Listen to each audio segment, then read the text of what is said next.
Zac Efron foi convidado para interpretar o Sokka? M. Night Shyamalan vai voltar para dirigir mais um live action de Avatar? O live action foi realmente um fracasso? No vídeo de hoje nós vamos conversar sobre coisas que vocês não sabem do filme The Last Airbender, o live action de Avatar, a Lenda de Aang.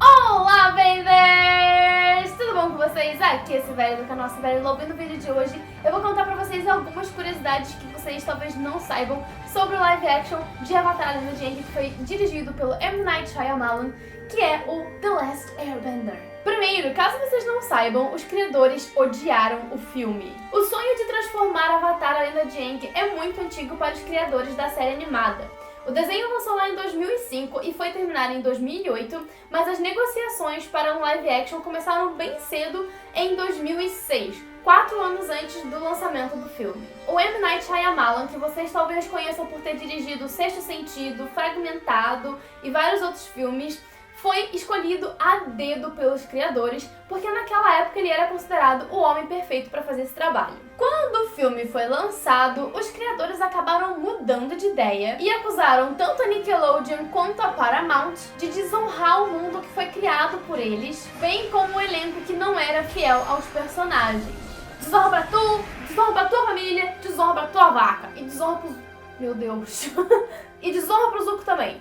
Não, pera, o Zuko não, o Zuko merece honra. Por mais que eles tenham sido produtores executivos do filme e terem dado muitas ideias de alterações para o desenvolvimento da saga, as críticas negativas que o filme recebeu na internet fizeram com que os criadores se sentissem desconfortáveis em terem os seus nomes vinculados ao filme. Alguns dizem que eles fizeram decisões muito ruins em relação à adaptação da história, outros já dizem que o Mike e que o Brian não tiveram nem poder de opinar sobre as alterações. O que vocês realmente acham que aconteceu? Uma outra curiosidade é que o nome Avatar não foi utilizado por causa do James Cameron. Como todos nós, fãs do desenho, sabemos, o primeiro Avatar foi, obviamente, o desenho da Nickelodeon.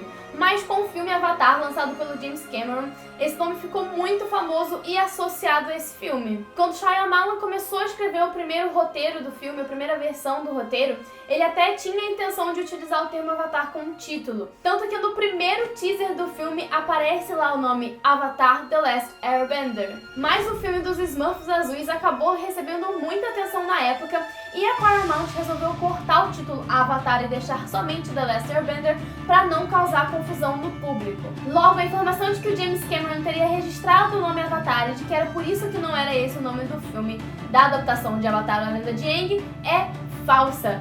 O nome não era registrado, a Paramount poderia ter utilizado esse nome, mas eles preferiram não usar por uma questão de marketing. Uma outra curiosidade é que o filme teve um orçamento limitado e que as filmagens foram feitas quase todas em estúdio. Alguns anos após o filme ser lançado, algumas pessoas que passaram pela produção do filme disseram que elas se sentiram incomodadas com o fato de que muitas mudanças foram feitas sobre o formato de gravação de várias cenas.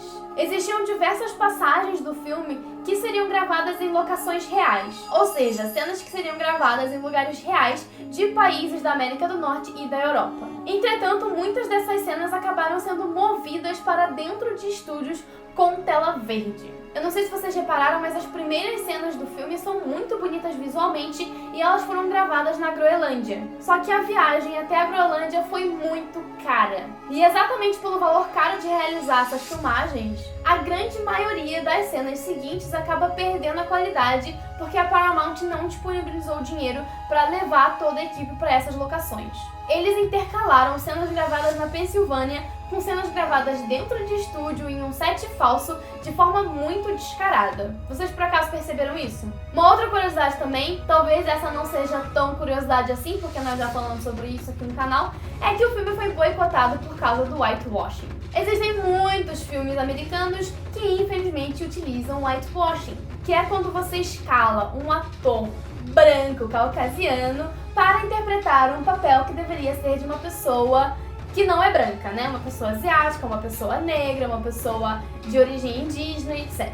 Eles fazem isso principalmente porque eles acreditam que filmes com pessoas brancas vão ter maior bilheteria. E em 2010, um grupo de fãs ficaram tão revoltados com isso que resolveram fundar uma espécie de organização chamada Race Bending, que em português seria como se fosse dobra de raças. Eles se uniram à Media Network for Asian Americans para promover um boicote quando o filme fosse lançado.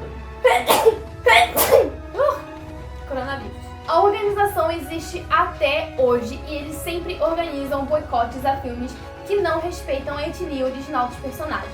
Mesmo com toda essa treta de whitewashing, que começou quando anunciaram o Noah Ranger e a Nicola Peltz no casting, o M. Night Shyamalan se tornou uma grande fonte de ódio dos fãs quando eles ficaram sabendo que o cantor pop Jesse McCartney tinha sido procurado para interpretar o Zuko. Ele chegou a ser escalado para o filme, só que felizmente, ou infelizmente, vai depender se você gosta dele, a agenda dele entrou em conflito com a agenda de gravação e ele acabou saindo da produção do filme. Quando Dev Patel entrou como verdadeiro príncipe Zuko no live action, o Shyamalan então resolveu desistir do Ben Kingsley como tio Iroh e resolveu fazer um recasting e manter todo o visual do Oriente Médio para a Nação do Fogo. Outras escalações de elenco notáveis foi a escalação do Zac Efron como Sokka. Já não foi ruim o suficiente ser o cara do Crepúsculo, queriam botar o Zac Efron. E também do Gene Simmons como a voz do Espírito Dragão.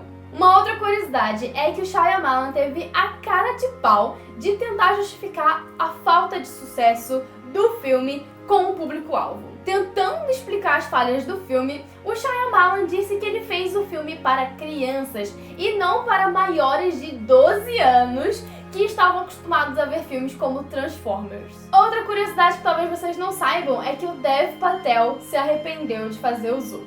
E dá pra entender o porquê, né? Definitivamente não foi o melhor papel da carreira dele. Enquanto trabalhava no filme Quem Quer Ser um Milionário, o Dev Patel também se preparava para interpretar o Zuko, assistindo a toda a série animada de Avatar: A Lenda de Aang. Em uma entrevista de 2016, o Dev Patel disse que o seu maior erro profissional foi ter aceitado interpretar o Zuko por ter sido uma produção de baixíssimo orçamento e muito despreparo. Gente, tenso. Mas tá certíssimo, né? Não dá nem pra julgar o Dev Patel, coitado. Uma outra curiosidade é que a pronúncia diferente do nome dos personagens foi proposital.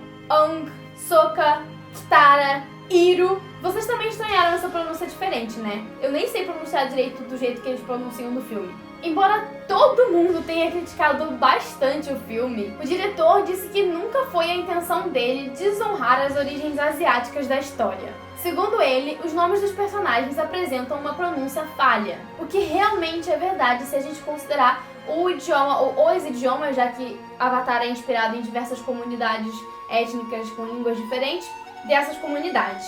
Acaba acontecendo sim uma americanização na pronúncia dos personagens no desenho. Entretanto, mesmo com boas intenções, os fãs caíram em cima por uma questão de satisfação pessoal para ver os nossos personagens favoritos sendo chamados pelos seus nomes reais, que todo mundo já estava acostumado a ouvir desde sempre. Uma outra curiosidade é que o filme não foi um fracasso de bilheteria. Pois é, com a intenção de ser a primeira grande produção sustentável da Nickelodeon, havia uma estimativa de fazer os 3 filmes da saga com 250 milhões de dólares. Entretanto, o primeiro filme acabou ficando muito acima do orçamento. Como eu disse, a viagem para Groenlândia já foi muito cara e eles estouraram muito o orçamento do filme. E o orçamento final do primeiro filme ficou em 150 milhões de dólares e depois a Nickelodeon utilizou mais 130 milhões para fazer o marketing do filme.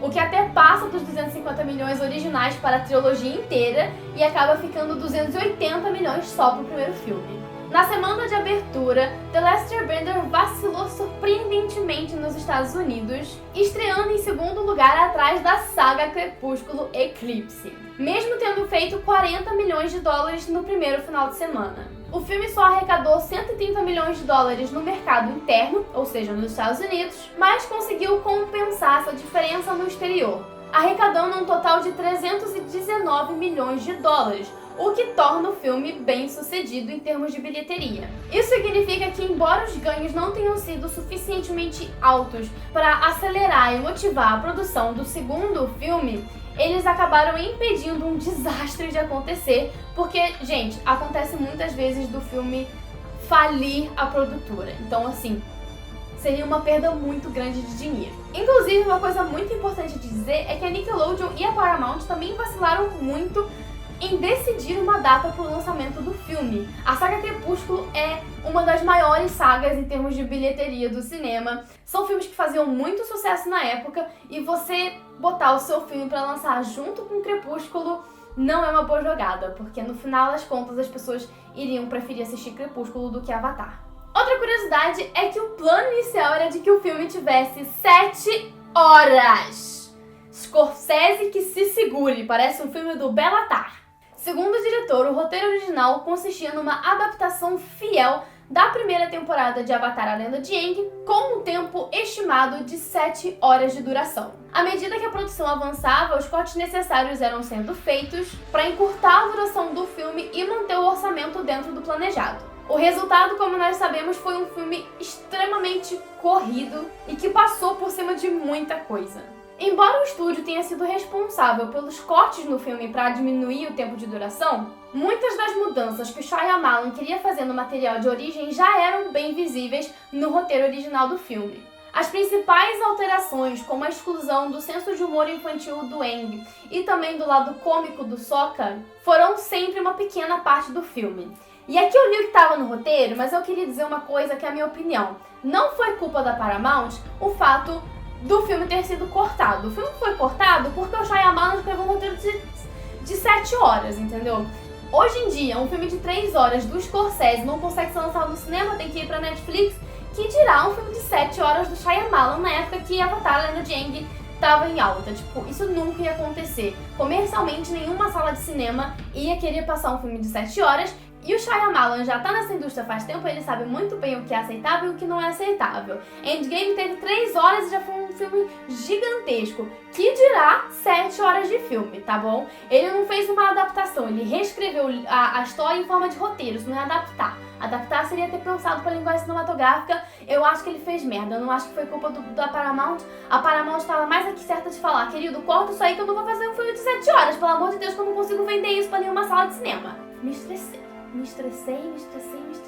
Enfim, bora continuar. No final, um tempo de execução de 103 minutos e a falta geral de conhecimento por parte do estúdio em relação à história de Avatar: A Lenda de Aang deixaram a produção em turbulência. E o Shyamalan acabou sendo incapaz de direcionar o projeto pro lado que ele queria. E aqui o Edu colocou pro lado certo, mas eu também não acho que é o lado certo, porque 7 horas ninguém ia ver esse filme.